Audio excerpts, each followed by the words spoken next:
Hello guys, welcome to our YouTube channel The Thing Simplified. Today the topic of discussion will be what are liabilities. Liabilities को हम हिंदी में कहते हैं उधारी.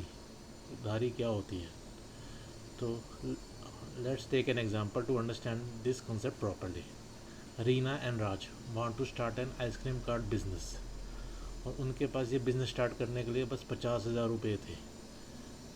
But this money is not enough to start the ice cream business. So they need rupees 20,000 more to operate all the expenses related to this business.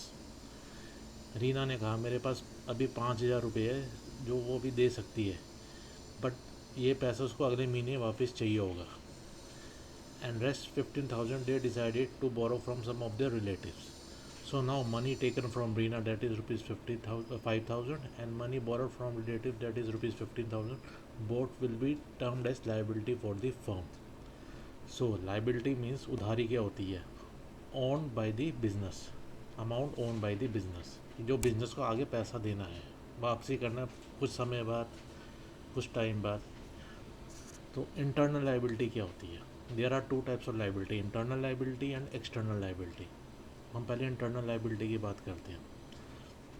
Now as firm borrow rupees 5,000 from the partner जो है Reena, so this will be known as internal liability. Internal liability will be liability towards the owners, that is proprietor or partners. External liability क्या होती है?